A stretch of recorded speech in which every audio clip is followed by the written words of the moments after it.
बहुजन नवजागरण और प्रतिरोध के विविध स्वर। बहुजन नायक और नायिकाओं की श्रृंखला में आज हम चर्चा करेंगे ईवी रामासामी पेरियार जी के ऊपर।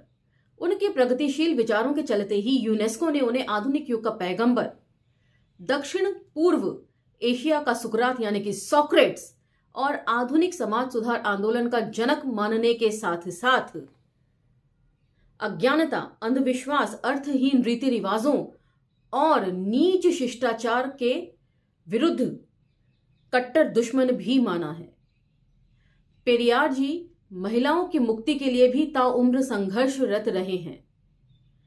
इस एपिसोड में जानेंगे कि कांग्रेस के साथ उनके किस तरह के संबंध रहे हैं। ये कांग्रेस 1920 वाली कांग्रेस है, तो इसे उसी काल और संदर्भ के रूप में हम समझेंगे। आर्टिकल लंबा है, इसीलिए इसे हम 2 भागों में बनाएंगे। तो चलिए मेरे साथ। जय भीम, मैं शालिनी और आप देख रहे हैं अंबेडकर रामा। ईवी रामासामी पेरियार 17 सितंबर 1879 से 24 दिसंबर 1973, तकरीबन 95 यानी कि 95 वर्ष का इनका पूरा काल रहा है। इस दौरान फूले दंपत्ति के समाज सुधार आंदोलन से लेकर डॉक्टर अंबेडकर और उनके बाद चले आंदोलनों पर इनकी कड़ी नजर रही होगी।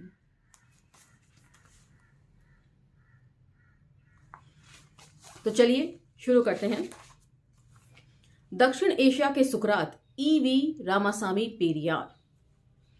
भारतीय समाज के बहुलांश हिस्से की मानसिक बनावट मध्यकालीन है, जिसमें समानता, स्वतंत्रता और लोकतांत्रिक मूल्यों के लिए कोई जगह नहीं है।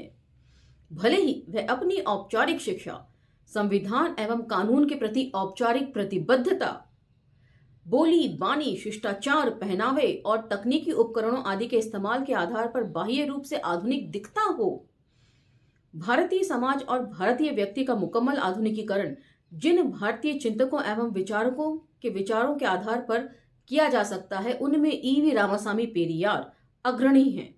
पेरियार एक ऐसे व्यक्तित्व हैं जिन्होंने इन सभी बिंदुओं को चिन्हित और रेखांकित किया है, जिनका खात्मा भारतीय समाज और व्यक्ति के आधुनिकीकरण के लिए अनिवार्य है।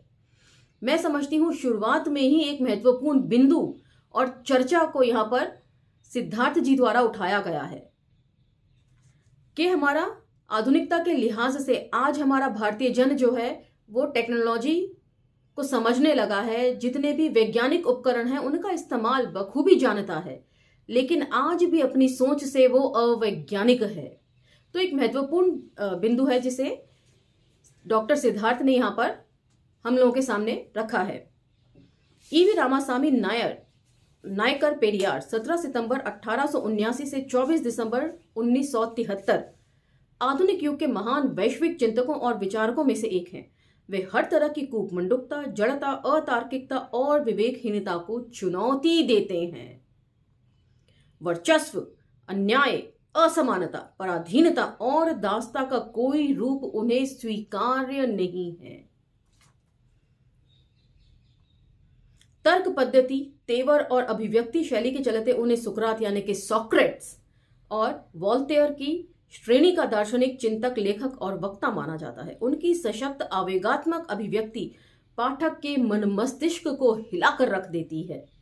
पाठक को उनका लेखन बिजली के झटके की तरह लगता है, जो उसे बेचैन और उद्विग्न कर देता है और वर्चस्व, अधीनता व अन्याय के सभी रूपों का खात्मा करने के लिए प्रेरित करता है। सबके लिए समृद्धि, न्याय और समानता आधुनिक दुनिया रचने के लिए उद्धृत करता है। पेरियार भारत की प्रगतिशील श्रमण बहुजन परंपरा के ऐसे लेखक हैं जो भारत में वर्चस्व के सभी रूपों के खिलाफ आजीवन लिखते और संघर्ष करते रहे हैं।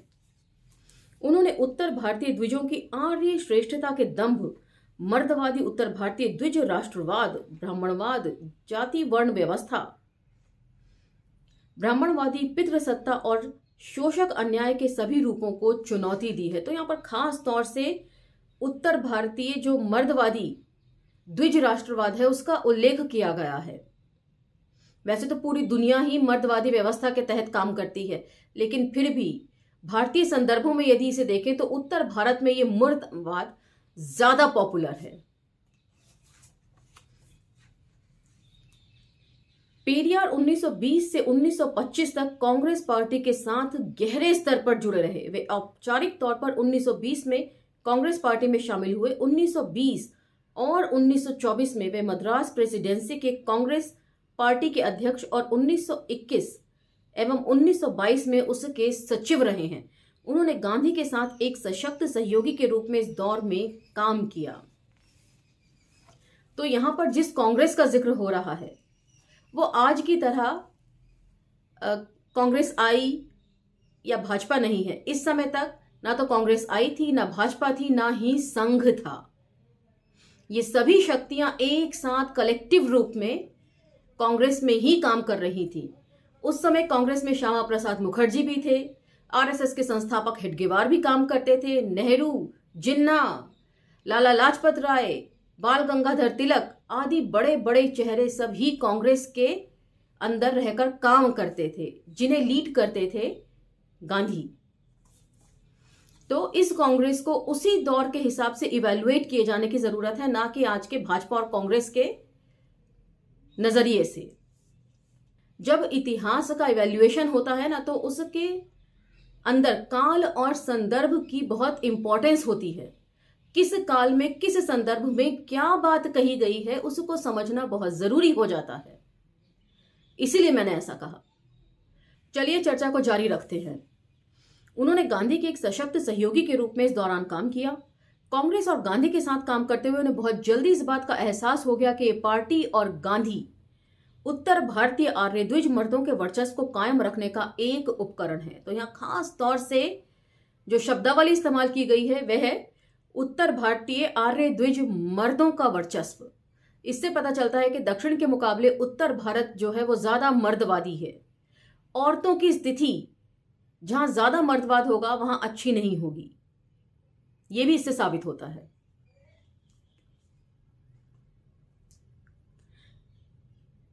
कांग्रेस के अध्यक्ष या सचिव के रूप में तमिलनाडु में ब्राह्मणवाद और ब्राह्मणों के वर्चस्व को तोड़ने की हर कोशिश को कांग्रेस पार्टी के वर्चस्व कायम रखने वाले द्विज मर्दों ने नाकाम कर दिया।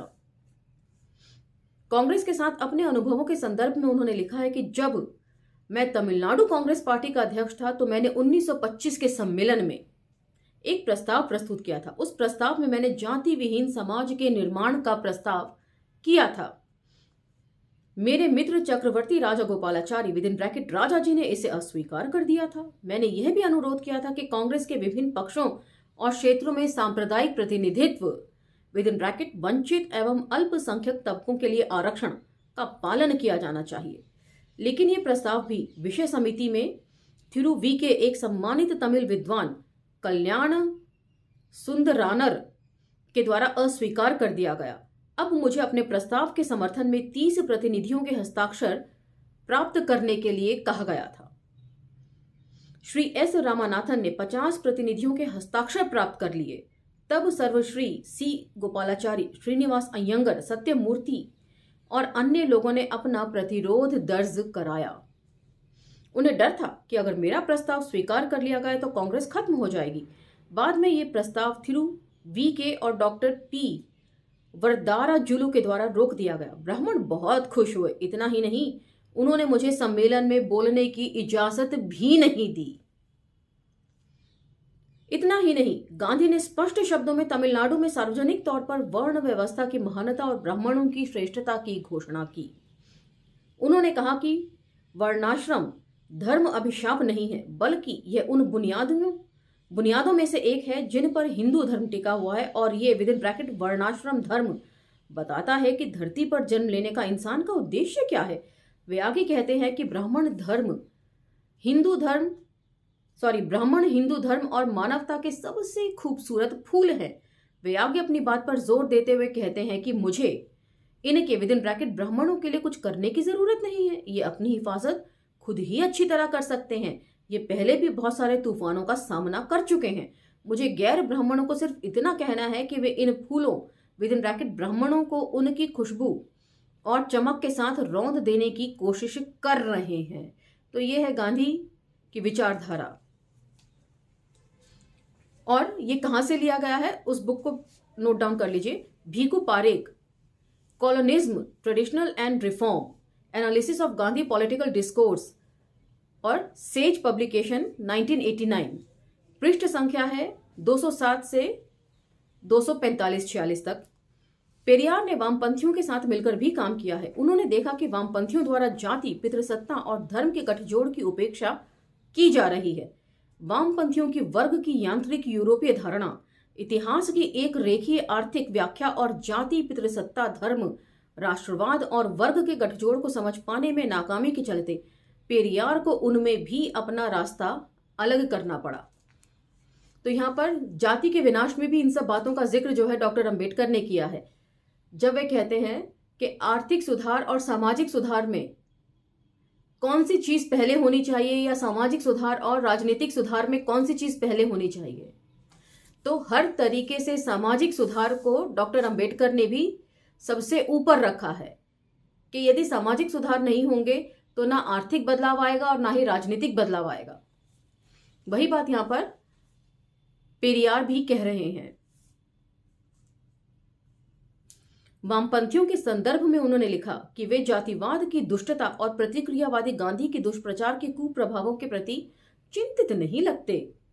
वे उस राजा जी के प्रति चिंतित नहीं हैं जिसकी चिंता सिर्फ यह है कि ब्राह्मण कैसे सुख से जीवित रहेंगे। वे उस कांग्रेस पार्टी के बारे में चिंतित नहीं हैं जो वर्णाश्रम धर्म को सही ठहराती है। तो यहां पर मैं पहले भी कह चुकी हूं कि ये वो कांग्रेस है जिसमें सारी शक्तियां एक साथ मिलकर काम कर रही थी। 1920 से 1925 तक का जिक्र यहां पर है और 1925 में ही संघ की स्थापना हुई थी। तो ये संघ से पहले का दौर है जो यहां पर डिस्कस किया जा रहा है, और वो सभी ताकतें जो हैं वो कांग्रेस में रहकर ही काम कर रही थी और किसी दूसरे विचार को स्थापित होने से भी बाकायदा रोक रही थी। तो आज इस विचारधारा को पोषित करने वाली पार्टी कौन सी है? हमारे दलित बहुजन समाज का फोकस उसी के ऊपर होना चाहिए। तमिलनाडु में गैर ब्राह्मण की अगुवा जस्टिस पार्टी के साथ भी मिलकर पेरियार ने काम किया। जस्टिस पार्टी की स्थापना सन 1916 में आधुनिक चेन्नई में हुई थी। तमिलनाडु में द्रविड़ आंदोलन की औपचारिक शुरुआत 1916 में तब हुई जब जस्टिस पार्टी ने गैर ब्राह्मण घोषणा पत्र जारी किया। तो यहां पर ब्राह्मण और गैर ब्राह्मण की लड़ाई अब किस तरीके से हुई और उनका जो संघर्ष रहा उसके ऊपर चर्चा है, इसे भी ध्यान से सुनने की जरूरत है।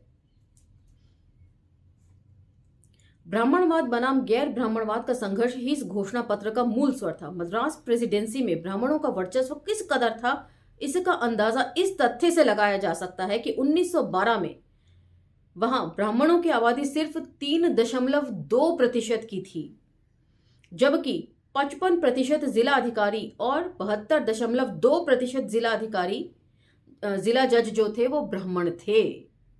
तो ये उस समय का आंकड़ा है। आज का आंकड़ा अगर इकट्ठा किया जाए तो पता चलेगा कि स्थितियों में कितना बदलाव आया है आजादी के बाद। मंदिरों और मठों पर ब्राह्मणों का कब्जा तो था ही, जमीन की मिल्कियत भी उन्हीं लोगों के पास थी। इस वर्चस्व को तोड़ने के लिए ब्राह्मण विरोधी आंदोलन शुरू हुआ। 1915 से 1916 के आसपास मंझौली जातियों की ओर से C.N. मुटियार, T.N. नायर और P. त्यागराज चट्टी ने जस्टिस आंदोलन की स्थापना की थी। इन मंझौली जातियों में तमिल, वल्लाल, मुदलियाल और चेट्टियार प्रमुख थे। इनके साथ ही इसमें तेलुगु रेड्डी, कम्मा, बलीचा, नायडू और मलयाली नायर भी शामिल थे। 1920 में मॉन्टेग चेम्सफोर्ड सुधारों के अनुसार मद्रास प्रेसिडेंसी में एक द्विशासन प्रणाली बनाई गई जिसमें प्रेसिडेंसी के चुनाव कराने का प्रावधान किया गया। इस चुनाव में जस्टिस पार्टी ने भाग लिया और एक गैर ब्राह्मणों के नेतृत्व और प्रभुत्व वाली जस्टिस पार्टी सत्ता में आई। इस पार्टी के नेतृत्व में पहली बार तमिलनाडु में 1921 में सरकारी नौकरियों में गैर ब्राह्मणों के लिए आरक्षण लागू हुआ, लेकिन उन्होंने देखा कि जस्टिस पार्टी तमिलनाडु में ब्राह्मणों के राजनीतिक वर्चस्व को तोड़कर गैर ब्राह्मणों के राजनीतिक वर्चस्व को तो कायम करना चाहती है, मगर वर्चस्व और अन्याय के अन्य रूपों के खिलाफ वह चुप रहती है। कि मतलब राजनीतिक परिवर्तन तो वे चाहते हैं, लेकिन किसी किस्म का सामाजिक परिवर्तन वे नहीं चाहते। सामाजिक परिवर्तन के प्रति उनकी उदासीनता दिखाई देती है गैर ब्राह्मण पार्टी की। पेरियार एक ऐसे क्रांतिकारी बदलाव के लिए संघर्ष कर रहे थे जिसमें वर्चस्व और अन्याय के सभी रूपों को खत्म किया जा सके और ऐसी दुनिया का निर्माण हो जिसमें किसी तरह का अन्याय तथा शोषण न हो। उन्होंने अपने आंदोलन को आत्मसम्मान आंदोलन यानी कि सेल्फ रेस्पेक्ट मूवमेंट नाम दिया। उन्होंने अपनी पत्रिका कुदी आरसू में 20 अक्टूबर 1945 में लिखा कि देश में बहुत सारे आंदोलन चल रहे हैं। ये कहा जाता है कि कांग्रेस पार्टी ब्रिटिश साम्राज्य के खिलाफ संघर्ष कर रही है, जस्टिस पार्टी ब्राह्मणों के राजनीतिक वर्चस्व के खिलाफ संघर्ष कर रही है, आदि द्रविड़ पार्टी उच्च जातीय हिंदुओं के वर्चस्व के खिलाफ संघर्ष कर रही है, वर्कर्स पार्टी पूंजीपतियों के वर्चस्व के खिलाफ संघर्ष कर रही है। इस तरह हर एक पार्टी का उद्देश्य वर्चस्व के किसी रूप को खत्म करना है। लेकिन यदि कोई पार्टी वर्चस्व के सभी रूपों के खिलाफ एक साथ संघर्षरत है तो वह आत्मसम्मान आंदोलन है। जब तक सामाजिक, धार्मिक, आर्थिक और राजनीतिक जीवन में वर्चस्व के विभिन्न रूप जारी रहेंगे, यह आंदोलन चलता ही रहेगा। क्योंकि यह वर्चस्व के विभिन्न रूपों के खिलाफ संघर्ष करता है तो स्वाभाविक है कि इसके दुश्मन बहुत सारे हैं। इन दुश्मनों में ब्राह्मण, उच्च जातियां, धनी, धार्मिक लोग और अभिजात्य कला मर्मज्ञ शामिल हैं। ये सब इस आंदोलन यानी कि आत्मसम्मान आंदोलन के दुश्मन हैं। तो यहाँ पर अभिजात्य कला को भी उन्होंने इंक्लूड किया है। आर्ट की एक अपनी अलग इंपॉर्टेंस होती है। तरह तरह की मूर्तियां, तरह तरह का जो शिल्प होता है, मंदिर, मस्जिद, मठ, इन सब में क्या चीजें बनाई जाती हैं और उसको बनाने वाले शिल्पी कौन होते हैं, उन सब के जरिए भी इतिहास परखा जाता है। और बहुजन श्रमण संस्कृति में कभी भी इस चीज को इंपॉर्टेंस नहीं दी गई। जितनी भी चित्रकला भी रही है वो भी देखने को बहुत कम मिलती है। चित्रों के माध्यम से भी तो इतिहास का इवैल्यूएशन किया जाता है। पेरियार भारत में चल रहे स्वराज आंदोलन के उद्देश्य के संदर्भ में प्रश्न पूछते हैं। हम जोर शोर से स्वराज की बात तो कर रहे हैं, क्या स्वराज आप तमिलों के लिए है या उत्तर भारतीयों के लिए है? क्या यह आपके लिए है या पूंजीपतियों के लिए है? क्या स्वराज आपके लिए है या काला बाजारियों के लिए है? क्या यह मजदूरों के लिए है या उनके खून चूसने वालों के लिए है? अपने आत्मसम्मान आंदोलन के उद्देश्यों को स्पष्ट करते हुए पेरियार लिखते हैं कि आत्मसम्मान आंदोलन का आदर्श क्या है। इस आंदोलन का मकसद उन ताकतों का पता लगाना है जो हमारी प्रगति में बाधक बनी हुई हैं। यह उन ताकतों का मुकाबला करेगा जो समाजवाद के खिलाफ काम करती हैं। ये समस्त धार्मिक प्रतिक्रियावादी ताकतों का विरोध करेगा। स्वाभिमान आंदोलन शांति और प्रगति के लिए काम करता है। ये प्रतिक्रियावादियों को कुचल देगा। आर्टिकल खासा लंबा है, इसलिए इसको हम यहीं विराम देंगे। लेकिन एक बात जो मुझे खटक रही है, इतने तरह के उन्होंने प्रश्न उठाए लेकिन कहीं भी एक बार भी अभी तक महिला के लिए उठाया गया प्रश्न सुनने में नहीं आता। वे हर तरह के संघर्ष की बात कहते हैं। आत्मसम्मान में भी उन्होंने बहुत सारी चीजों को इंक्लूड किया है कि ये आज़ादी आखिर किसके लिए है। तो ये भी लिखना चाहिए था कि ये पुरुषों के लिए ही है या महिलाओं के लिए भी है वैचारिक आज़ादी। तो ये थोड़ा सा है जो मुझे खटक रहा है। हो सकता है अगले एपिसोड में हमें पढ़ने को मिले, फिलहाल तो नहीं पढ़ने को मिला मुझे। तो इस एपिसोड को यहीं विराम देते हैं और इस आर्टिकल को अगले एपिसोड में हम खत्म करेंगे। तब तक मुझे आज्ञा दीजिए और अंबेडकर नामा को लाइक, शेयर, सब्सक्राइब करते रहिए और आपके जो भी मन में दुविधा हो उसे कमेंट सेक्शन में लिखकर हमें ज़रूर बताइए। इसी के साथ मिलते हैं अगले एपिसोड में। मुझे आज्ञा दीजिए। धन्यवाद।